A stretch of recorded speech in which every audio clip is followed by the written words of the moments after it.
October 20th, 2023. And of course, as always, it's a privilege to be here with you. And today's show is going to be a very, very good one. We have a lot to talk about. So, you have to call up a friend, call up your neighbor, tell them Facing the Nation is on Channel 6. It's on your social media platforms, the People's National Congress Reform Facebook, APNUFC Facebook, and of course, the People National Congress Reform YouTube. So go ahead, call up somebody, tell them Facing the Nation is on. They can't afford to miss today's show. So let's get going. Without any further ado, I want to introduce my guest for today. Absolutely no stranger to Facing the Nation, no stranger to Guyana, and we would want to say no stranger to many countries in the world. He is none other than the leader of the People's National Congress Reform, the leader of the opposition, and he will be our guest today, and we'll be talking about all the issues that are happening. Welcome, Mr. Norton. Good afternoon, and thanks for having me, and a special good afternoon to your listening and viewing audience. Thank you. Well, my audience know every time we have a guest, whether they're, the first time or they're coming on, I always like to start the show on a very lighter end where I allow the viewers to get to know the guest a little bit more. I know most people know that you're a politician, maybe we talked about it before, since a teenager. You've been a part of politics, you have lectured at the university, and have always been in the forefront of politics. But I want us to find out a little bit more about some of the other things that you did that, maybe we don't exactly know about. I think I was made to understand that you were once the youth representative at UN as well for the country. I believe the first. Let's talk about some of that. Well, in 1985 was the International Year of the Youth, and I was selected as the Guyanese youth to attend I think it was the 45th General, no, the 40th it might have been, 1940 the 40th anniversary of the United Nations. I was Ghana Youth Rep, and I had the privilege of addressing the General Assembly of the United Nations on matters relating to youth. But it has been a very long time ago. That's a very long time indeed. Yeah. And as well, we've heard a lot about your experience in the Foreign Service. Let's talk about that. How long was that for, and in what capacity? Well, in the Foreign Service, I was always involved in what was called multilateral diplomacy. Okay. Specifically, I was at the UN specifically. I don't remember exactly which year, but Rashleigh Jackson was then the foreign minister, and the environment was now becoming a important issue. Mm-hmm. And in the ministry, there was nobody who was focusing on the environment. Mm-hmm. And I recall him calling me to say, man, I want you to handle the environment. And I was like, well, I didn't study the environment. He said, well, most of us didn't, because really it's new. Mm-hmm. And I took up the challenge of beginning to research in the environment, do the work, produce a lot of the government at the time work on the environment. Mm-hmm. I was involved in the negotiation of the Biodiversity Convention. Okay. I was involved in the negotiation of Agenda 21. Mm-hmm. I work specifically with the Caribbean Task Force on the Environment, Mm-hmm. and I was chairman of the institutions committee. There was a committee that looked specifically at the institutions that needed to be put in place to deal with the environment. I chaired the Caribbean group on that, and had a lot of involvement in the environment. I always recall one of the things I considered significant. At the time, there was a lot of debate in the United Nations and in CARICOM areas on this question of small island states. Mm-hmm. And there was this idea that Guyana was not an island, Mm-hmm. and that had its own controversy. And I recall coining the words that we will use to include Guyana, which became small island states and low-lying coastal developing countries, and that allowed Guyana to be part of it, while at the same time not being an island. And the similarities between Guyana as a low-lying coastal state and the island states were drawn, and we were able to resolve that issue. And while you had the island states as a group, Guyana was able to be part of it because of the mechanism we use called small island states and low-lying developing countries. That's a lot of contribution in in that spirit. You talked about biodiversity. I think one of the things out coming from that, I believe, was Ekarama, if I'm pronouncing No, that. Iwakarama was different. Okay. Iwakarama emerged. Rashleigh Jackson was in. We were in New York in 1989 when he got the idea. And I always remember he called us up about like 3 a.m. in the cold. That was an idea. I'll come over, and we went over. He was staying at the Intercontinental Hotel. I think I was at Halloran House. Anyhow, we went over, and he started putting out these ideas. And we prepared a document. It didn't start as Iwakrama. Okay. Desmond Hoyt was heading to the Commonwealth Summit in I remember where just now, but he was heading to the Commonwealth Summit, and when Rashleigh got the idea, this document was prepared. It was called the Guyana Commonwealth Rainforest Project, and that information went to Mr. Hoyt, and as president, he said he agreed, and we fleshed out the document, and it went to a CARICOM summit. A Commonwealth Summit, and was adopted. And then, if I recall clearly, a professor from India by the name of Professor Swaminathan was put in charge of the program. And when the site was identified, I recall, I think it's a Amerindian man that actually told the group that this place was named Iwakaramo. And then somewhere along the line, the decision was taken that it would be called Iwakaramo Rainforest Project rather than the Guyana Commonwealth Rainforest Project. And that is how that emerged. But we had done considerable work.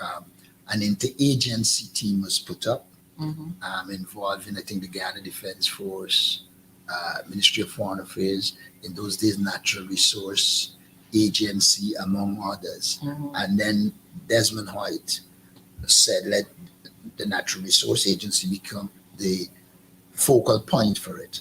And so it was transferred to Winston King.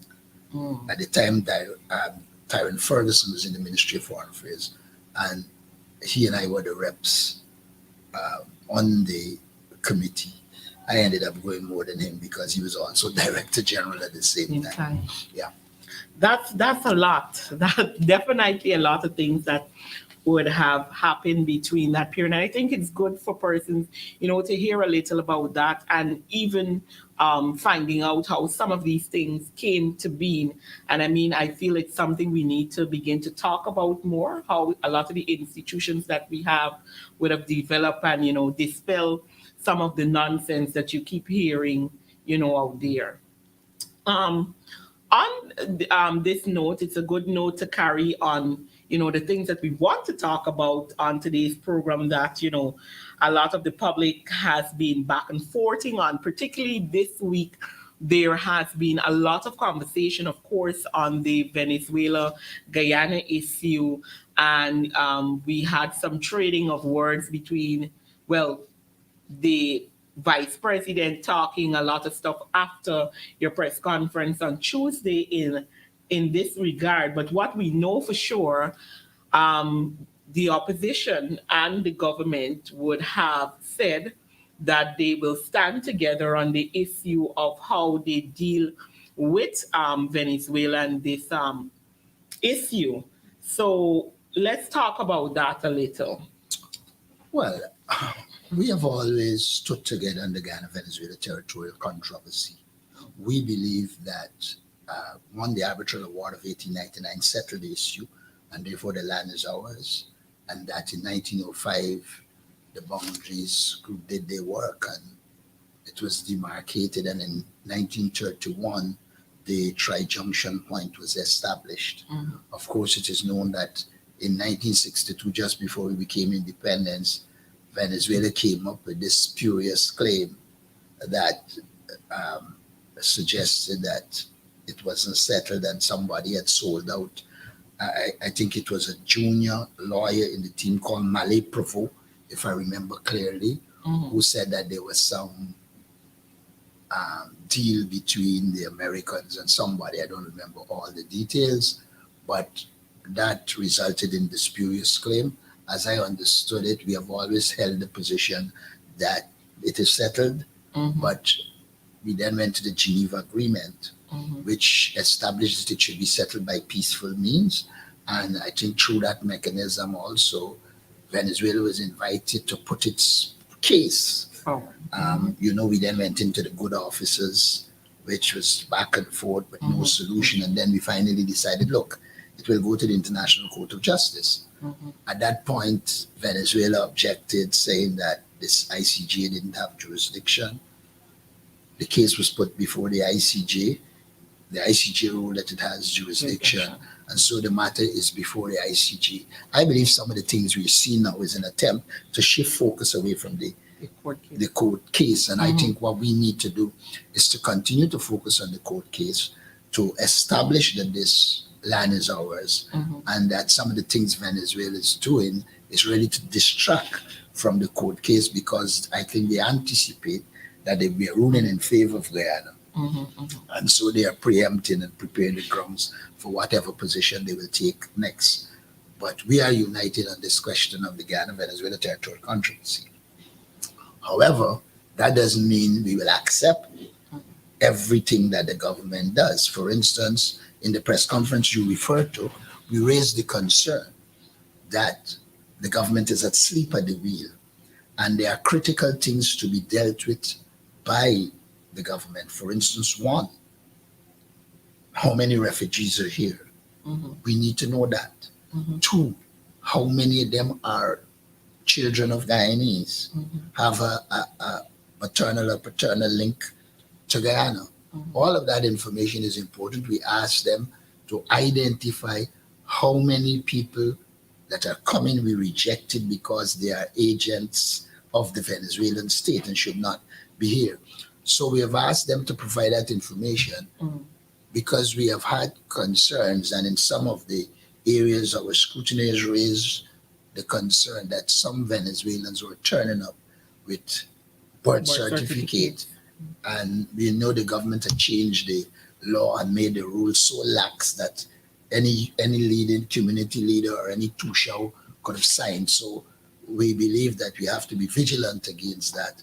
And so while we are going to be united on the issue, we want to see Guyana's interests protected. And we believe Guyana's interests will only be protected if you have a proper registration of the Venezuelans. If you understand that they are refugees, and at the end of this process of what's happening in their country, they will go home. Once we have those things clear, I think we can move on. All right, I think so. I think that's clear. The other issue that has been on the front burner for some while is the audit, the first audit issue. As we recently heard from the GRA commissioner head, Mr.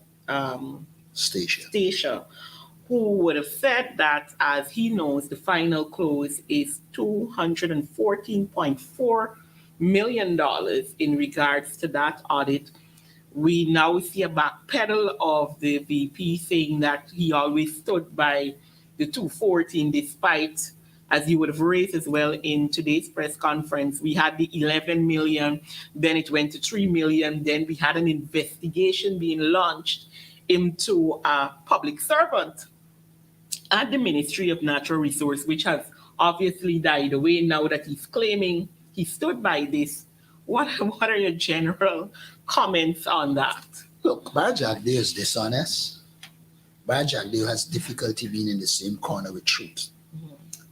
Here is a man who said to this country that Exxon Mobil Mhm. provided receipts, etc., Mhm. and it was down to 11 million. Mhm. He said that on the 24th of August, Mhm. 2023.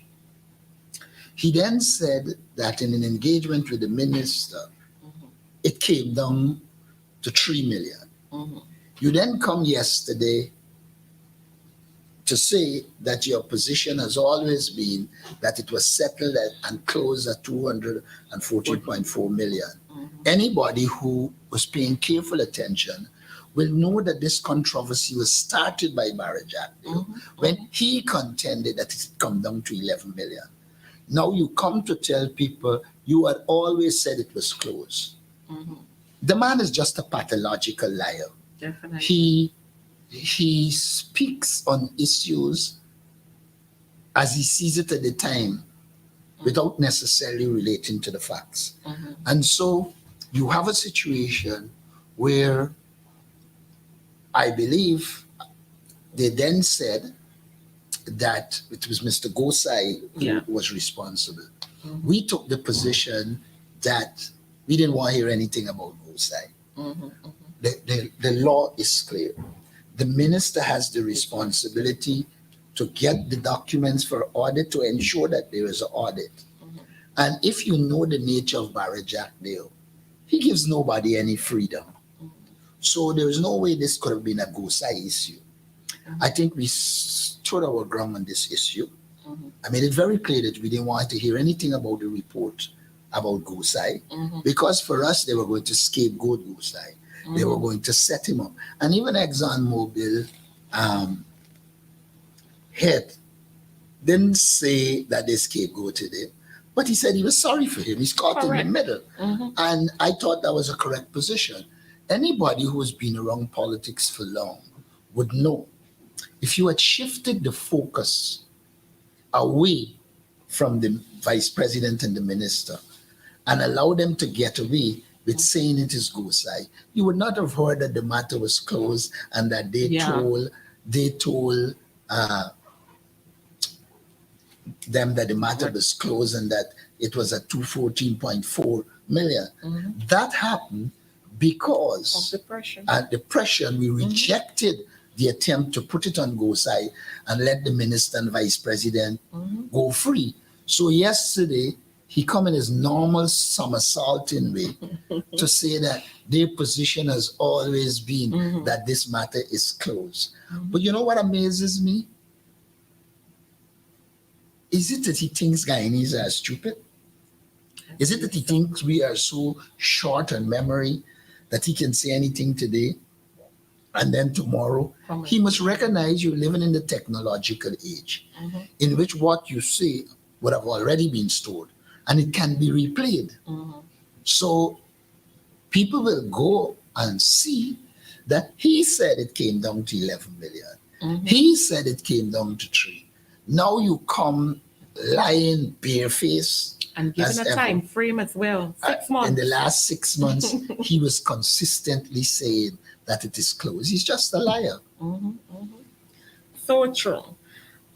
So there is also an issue we saw. I think it was last weekend. Another video surfacing of the president in what I will call an assault on another public servant. This time in Berbice, where he questioned an engineer on the reason for them not having a report of visiting some sort of site. And then he went over to dealing with the arrow for that region.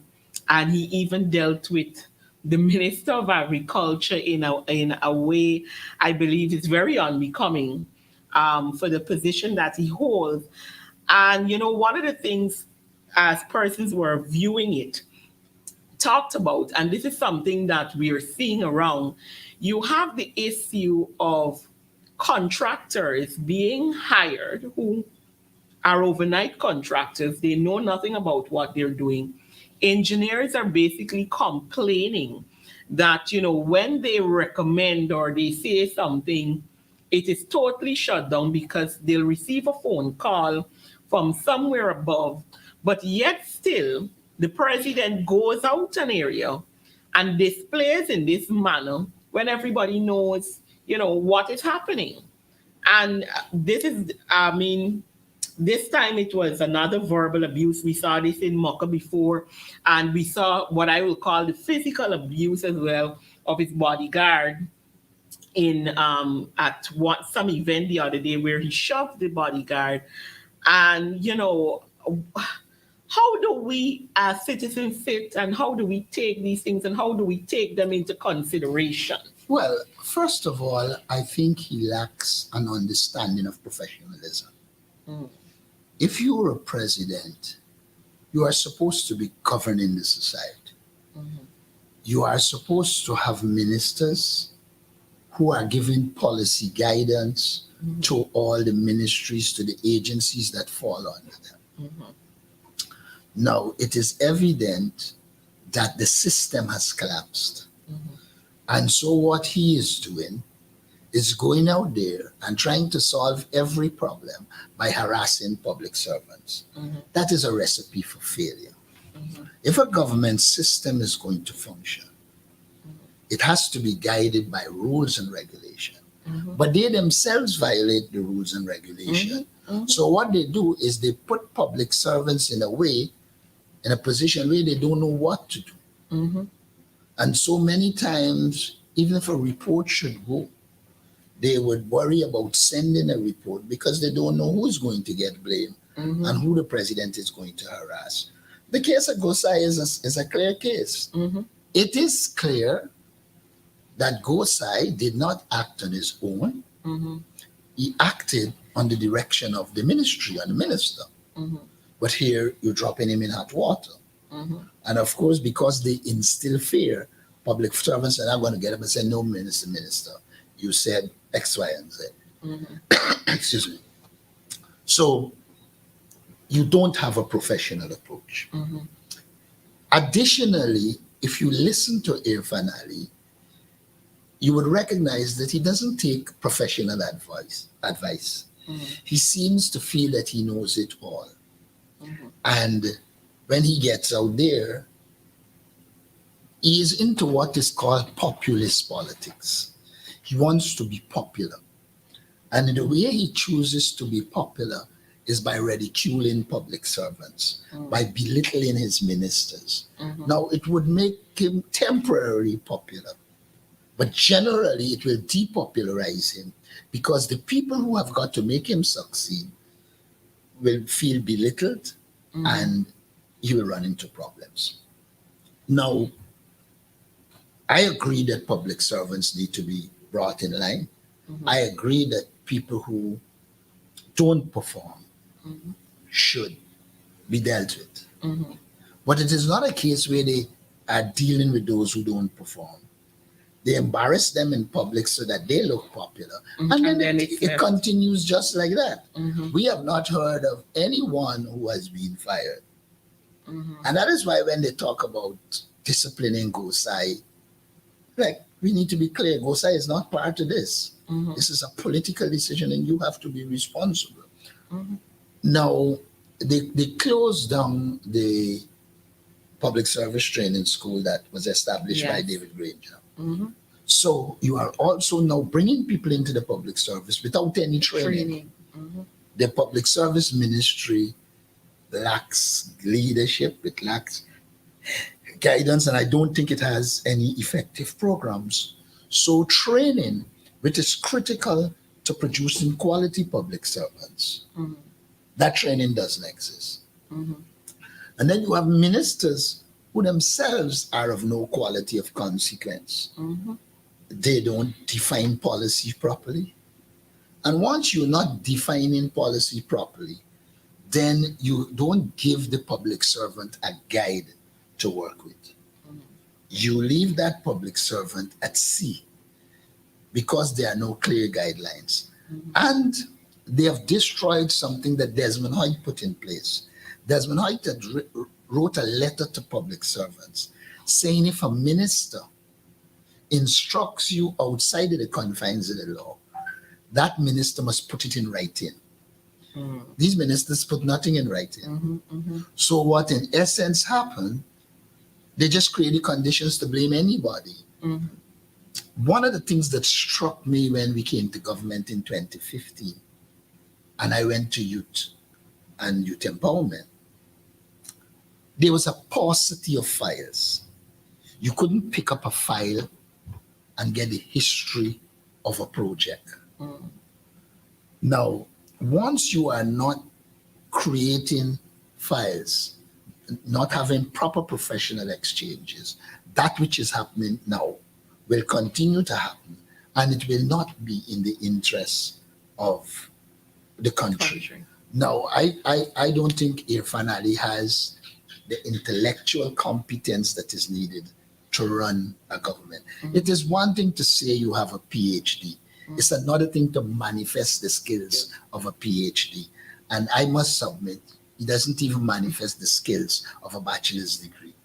So it's kind of understanding. Correct. One of the things that leads to that, because as we talk about that, we're seeing a lot of other things happening around us. Like, for instance, we saw the issue at what we call Red Road at Providence there, and the ministers immediately coming out and blaming it on the overburden at the side of the road. But outside of that incident, for instance, you have Grove.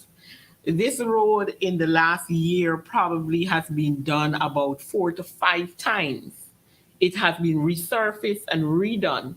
And you find the same thing happening. We're having bulges coming up. I noticed on Republic Avenue at one of the bridges, the bridge on Robb Street, they would have put no entry signs on both ends of that bridge because it appears that that as well is either sinking or bulging, one out of the two.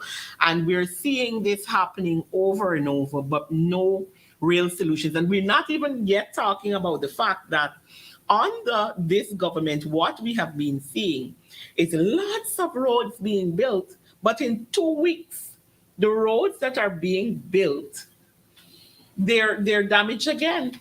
You know, I've spoken on this issue before, but sometimes you feel you're wasting time trying to educate the government. I made a point a while back that we were building roads for 2-ton truck, 5-ton small tonnage. You know, got these double axle, big trucks. Obviously, if you are a serious government, you will have to change the specifications for the road. Nothing like that is happening. And, you know, they're on a course of self-destruction. Common sense should have said if you're going to do these projects, do a road, probably with just overburden for these trucks to go in the direction. But you know what they're doing? They build a road in the community, and then these trucks pass through the road and destroy it. So all around, you're seeing construction and destruction at the same time. Again, it's a manifestation of the incompetence of the government. Definitely. A government has to have a clear framework for its infrastructure development. And it has to work out clearly what will be done when. Now, as I understood it, there was a plan to run a road from from Sue's Dyke to the Mahike area. And then you would have had cut off roads. What that would have meant is that a lot of the traffic here, they had something this morning, I think, at the Orchard Center, and the place was sheer confusion. You couldn't move anywhere. So clearly there is no planning. The government is not focused on development.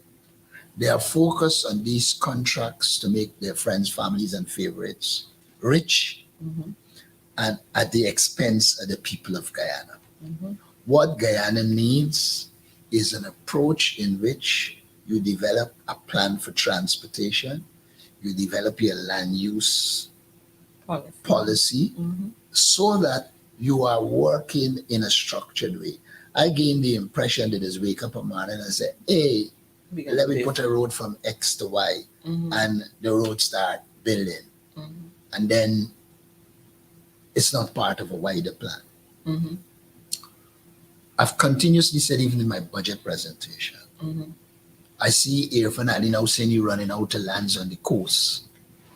So you probably want to take over the lands in the interior. Mm-hmm. But common sense should have told him that if you're talking about climate change, and if you're saying your coast is low, you should have long begun the process of shifting towards the highlands. Mm-hmm.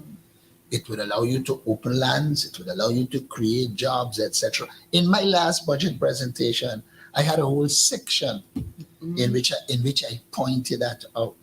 Mm-hmm. And they would say that you don't give them proposals and solutions. But my budget presentation was filled with proposals and solutions. But the government is at sea.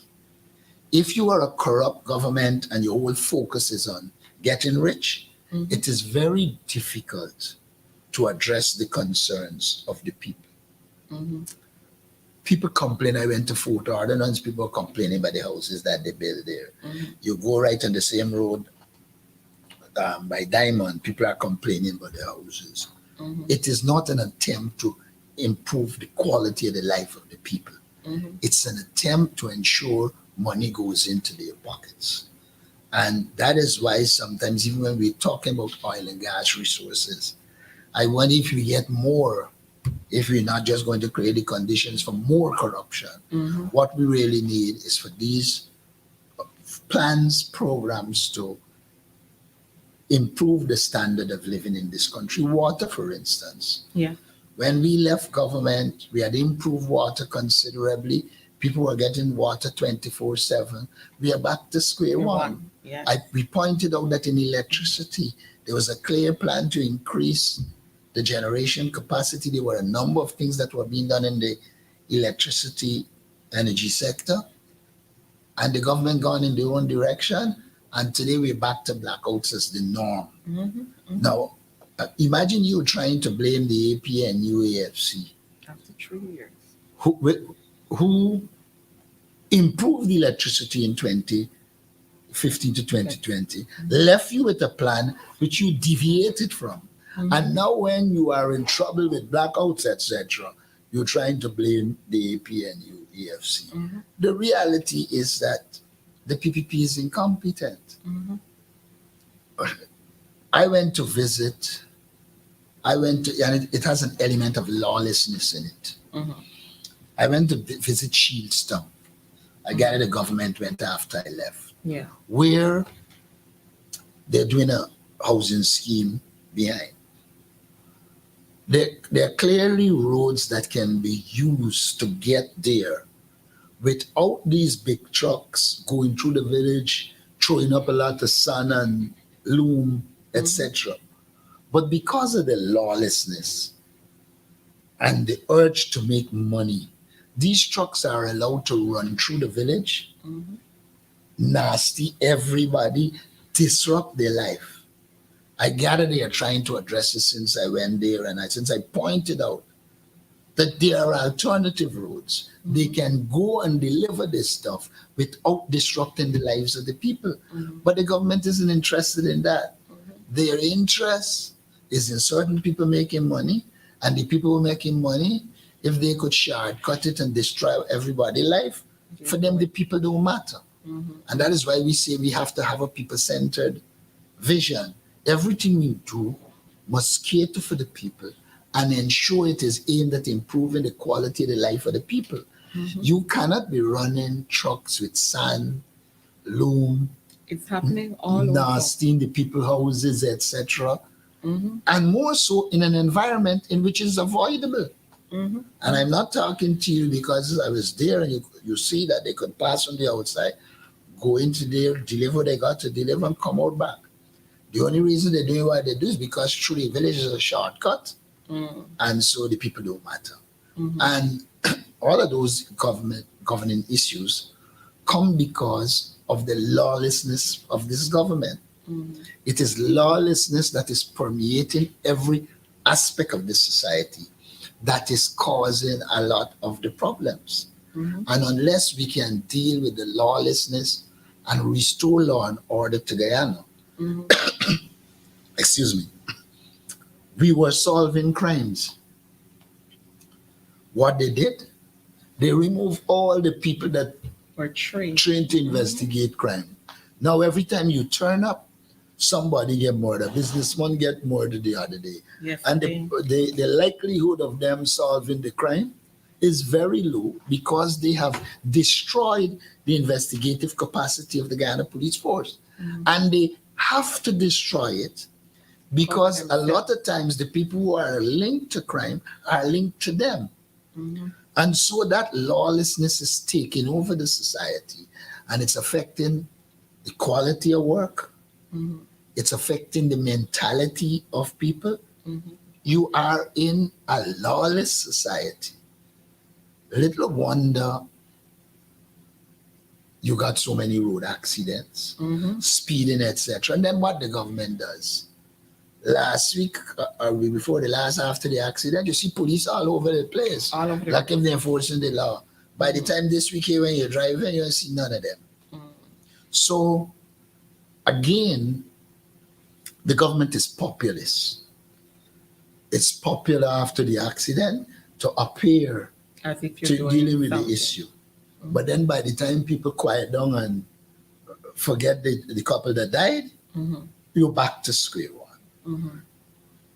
I think if we don't deal with the lawlessness, we're in deep trouble. Even oil resources won't help us because we're going to squander it, we're going to misuse it, and then with no legal system to ensure that those who do that pay, we're heading in the wrong direction. One of the things that I wanted to bring up here as well, we would have heard a lot of talk about it maybe about a month or two. And I have visited beyond the area of Pleasance and those areas recently. And what I'm noting in regards to the proposed 4-lane road on the line top is that they have started work at chunks of areas. You see them piling off and doing certain things at different parts. What we did not see to this time was any proper consultation still with residents living and persons plying their trade along that railway embankment. We haven't heard about that. We haven't heard about what will happen when they come to the areas where people are close.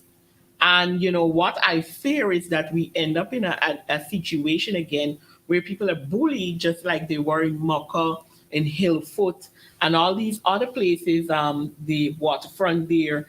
And you bully people and move them again, make them uncomfortable or bring danger to their doors, because we talked about accidents just now, what's happening on the roadway, and you're going through literally villages and exposing them to these same big trucks and all these vehicles because you're opening it up, and you literally, in policy formulation, they talk about the first thing is consultation. You haven't even seen that with anybody, and they're going ahead. It's not only the lack of consultation, it's the lack of common sense. Why would you you have this 4-lane highway on the outside. You have a lot of land at the back, which a road will pass, which will be at least double lane as well.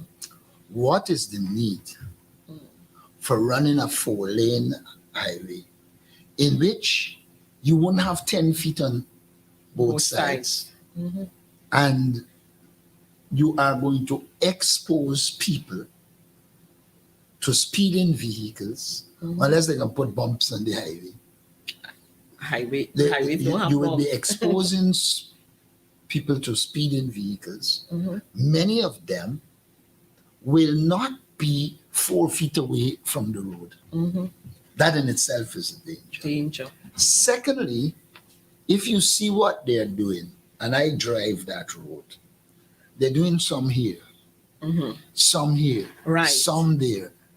Now, it is obvious that they're just trying to get money in the pockets of some people, That's what it looks like. because it's not a case where you have a structured approach and you're coming from one One end, end to the or, next. or another, the end, or inside out.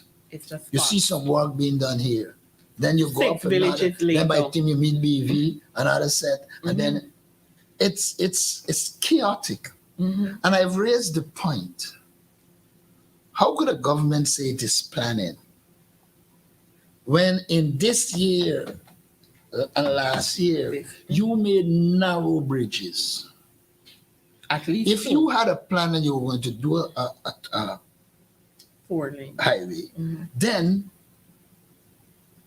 to deal with taxpayers' money properly, you would have built bridges to suit that. Mhm. But you just build new bridges, you put up the barriers for them, etc. While I know you can break them down, It's a waste of money. it's a waste of money. Mhm. And so, again, but then if Ejid is in charge of infrastructure, what do you expect?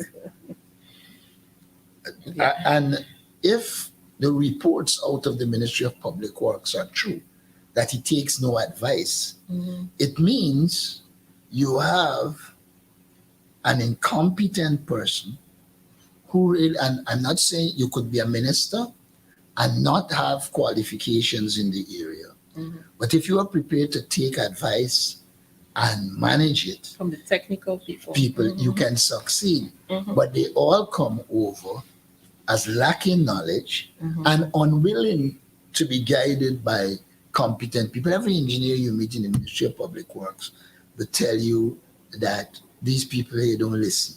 Mhm. When it comes to Red Road, I mean, when I heard the minister saying it's the stockpile, And they started moving it around. now, in the first place, if it is true that it's a stockpile, won't you advise That you not, couldn't. you couldn't do that, you will damage the road? Mhm. I mean, I don't believe it's the stockpile Mhm. Mhm. that caused it, because I've seen stockpile all around. I could understand the bridge by Rob Street because it has been there for years Yeah. and it probably needs being redone. It would have solved its time. And it has lots of trucks brings to- running on that particular path. Especially container trucks. Correct. Which brings us to the other point. Have they looked at the infrastructure in Georgetown and decide what has to be upgraded Mhm. and to what level? I don't think they did that. Mhm. You hear the vice president saying they are going to give out contracts for roads in the country. Last year alone, they reported that they were doing 240 something roads, Mhm. but they're doing none in Nabakalis. Mhm. They're not doing in Golden Grove. Mhm. So, and then they argue when you talk about discrimination. How do you explain you're doing every road in your stronghold? Mhm. Even those that don't need doing. And you're doing over. Mhm. But when it comes to the areas that they support the APNU, AFC, you are not doing it. Mhm. And that again is a clear indication of the levels of discrimination in the society. So Mhm. I think I've said at recent engagements that we are in crisis. Yeah. Electricity is in crisis. Mhm. Water is in crisis. Sugar Mhm. is in crisis. Infrastructure Mhm. is in crisis. Mhm. And the government is crisis prone. So I don't know where we're headed. Definitely. You talked about I saw, I think it was last week, there was the reopening of one of those sugar estates, and they were showing, what they're expected and what it looks like. Now, in the National Assembly, you've argued, and your party has argued, that they continuously put these large sums of money into sugar. And every single year, we're seeing a decrease in the production despite all of these monies. And I mean, what are your thoughts on that before? Well, I wish you had directed them to Vince Roy, Yeah. who's done a good job of pointing out that at Rose Hall, they're just bluffing. Yes, they Rose cannot Hall was get up to opening. the production levels. They Mhm. haven't solved the problems that they should have solved. Mhm. Look, we are taking a decision that we will right size sugar. Mhm. We weren't getting rid of it as they claim. We would have right sized it, make it viable at a lower level, and then move on from there. Mhm. The government, I think, is too shame now to say we are not going to open here, we're not going to open there. So they can continue to open. Mhm. My information is that IFLOT is in trouble Mhm. and that they're likely to, well, they're signaling that it's going to go in the direction of oil and gas rather than as a sugar estate, a sugar factory. So again, when you play populist politics, Mhm. the government played populist politics while we were in opposition Mhm. and gave the impression to sugar workers that they can make sugar viable Mhm. and that they will revitalize the sugar industry. Mhm. Now that it is obvious that they can't and they wouldn't, and now that it is obvious that they can't go and say, oh, we have failed, Mhm. they are coming up with all of these schemes to make them look as though they're successful. But again, the Minister of Agriculture has proven to be a disaster. Mhm. I've said to them more than once, one of the ways to help with the cost of living is to expand agriculture in a meaningful way into regions 1, 7, 8, 9, 10, and those villages on the East Coast, and so that they stifle. Mhm. Allow them to be involved in agriculture. It will increase production and you'll have more goods to sell, will bring down prices. Mhm. But then there is no structured approach again to agriculture. Mhm. The focus is on PPP supporters, PPP cronies. Mhm. There isn't a proper system of agricultural assistance, for the want of a better word, that will go into those areas and help people solve their problems and advance agriculture. Mhm. So they are not dealing with agriculture in a holistic way. Mhm. I don't even think they are linking the training they are doing to the agricultural needs of the country.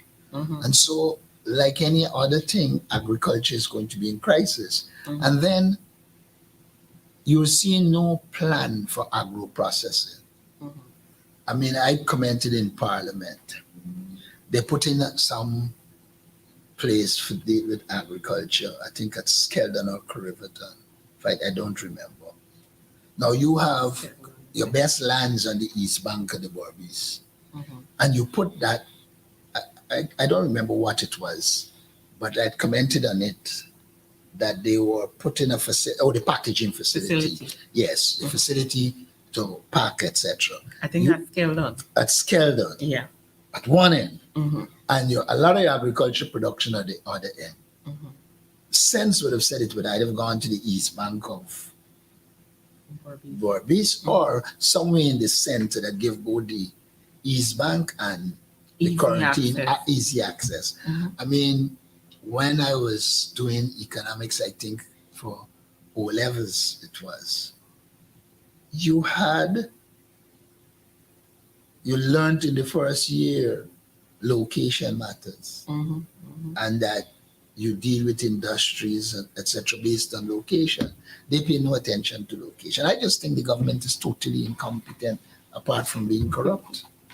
I agree. Well, time is it's always flying when having all these discussions, and there's so much to talk about, so many issues that we didn't get to touch. But what I want us to talk about here now and give the viewers the opportunity to hear a bit more about, you have been continuously talking about the people-centered development in your parliament speech. Every time you have a press conference, you tend to put in parts of that. I know you can't talk about everything in regards to what you want to do, because we're trying to give them all the ideas. But what are some of the things that you want to tell persons? When we have a coalition government again going into power, what are some of the things that they can look forward to change some of these issues that we've been talking about today? At the outset, let me say, we have long said we'll have a people-centered development strategy. By that we mean we will use the resources of the country to improve the quality of life of the people across the country. Mm-hmm. We have before said that we believe it is critical to house our people, and we are going to be involved in a rent-to-own program to ensure that people can own their own houses without having to find money to put down for a mortgage, etc. Mm-hmm. We have also said that we are going to, young people can look forward to grants and low interest loans, in addition to training programs to teach them financial literacy and small business development so that they can become involved in small businesses. Mm-hmm. We believe that critical to the development of any country is the promotion of small businesses.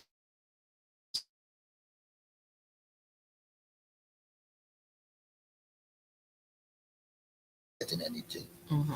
We have made it clear that we believe people working for less than 150,000 in the present environment should not be paying income tax.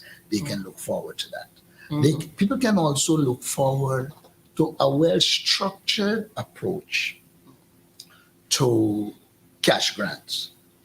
Not this thing where you wake up and you want to win a local government election, you go and you give somebody a 5,000 or a 10,000 or a 250,000, and the government ministers walking around with cash bags as if they are the national treasury. Mm-hmm. You need a structured approach to cash grants. People must be able to say, look, we are going to get, based on objective criteria, $1 million. I just using a figure per year. Mm-hmm.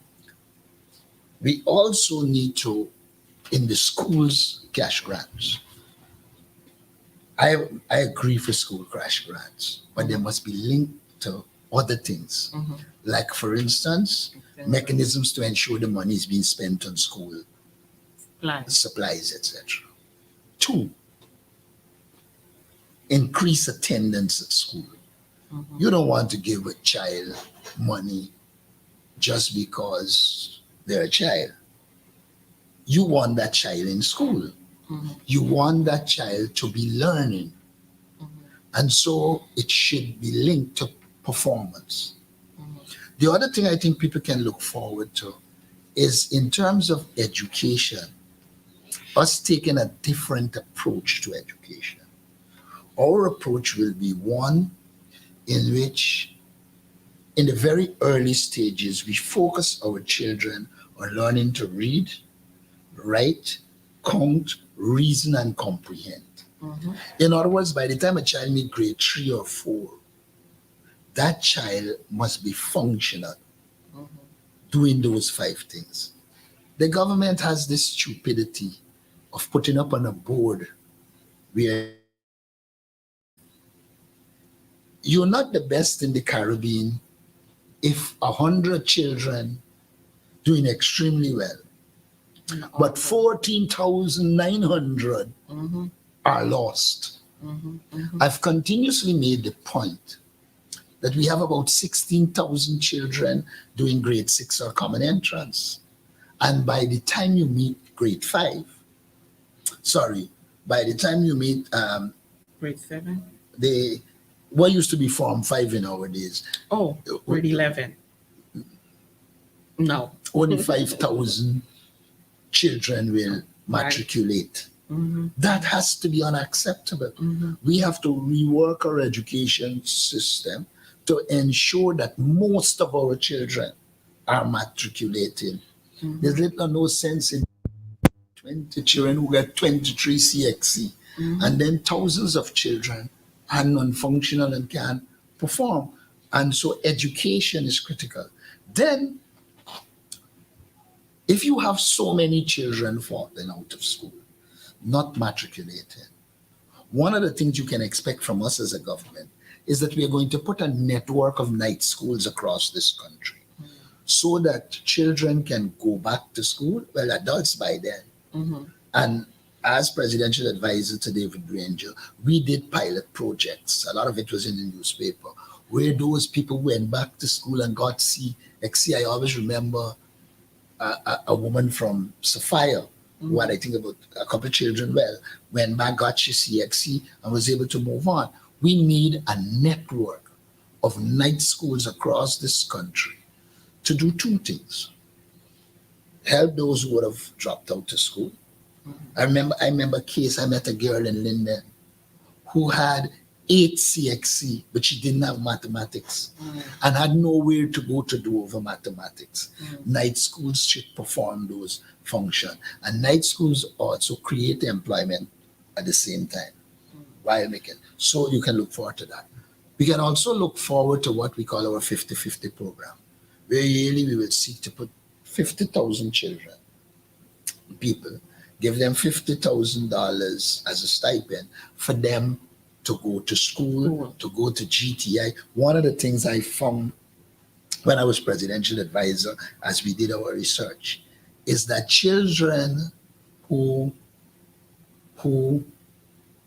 live far from GTI or NATI or the one in the West Demerara, many of them drop out They can't afford. because they can't afford it. So two things we need to do, and we will do as a government: be able to give them the 50,000 and build accommodation so that those that can't afford to travel can live on campus. Those are some of the things that we have to do.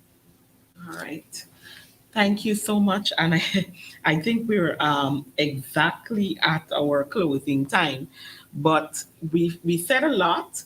And I just want to give you the opportunity, if there is anything that we didn't cover, anything that you think that it is important for Guyanese citizens to understand before we leave.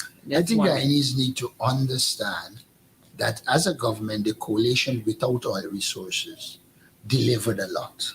Might not be to individuals, but in terms of improving the quality of life of people, we delivered a lot. And that the future government under us, with oil money, will do everything to improve the quality of life of the Guyanese people. And life will be better under an APNU AFC government. Thank you so much. So there you have it, viewers. We just concluded our interview with none other than the leader of the People's National Congress Reform and the leader of the opposition, Mr. Aubrey C. Norton, Member of Parliament. I hope that you had a good show today. Of course, see me here next week, 12:30 to 1:30, same time. Next week, I have another special guest for you. We'll be zooming in on other issues.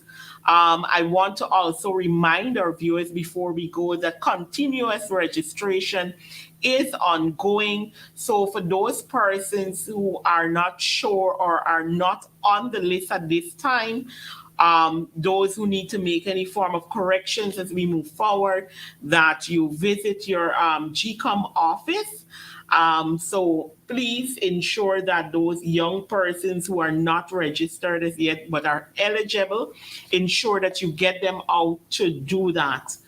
And we also want to let you know, do you have that add up? On the 28th of October, the People's National Congress will be holding what they will be calling an oldies dance right here at Congress Place. So you can't afford to miss that. I believe the flyer is on screen. We have a few. The Genesis one-man band will be there, the Blue Ribbon and the Boss. Entrance fee is $1,000. Of course, there will be lots of drinks and food on sale. You can't afford to miss it. And as I said, as Guyanese, we have a responsibility to ensure that we take part in what is happening. You might not be able to come out to protest or do something, but when you support events like you support the work that is being put in to ensure that we have certain things in order to deal with the issues that are being faced by all Guyanese. So I am asking you to tell a friend, tell a neighbor about that dance as well. Come out and support. And I hope that you do have a wonderful weekend. And I hope to see you next week, 12:30 to 1:30. Thank you.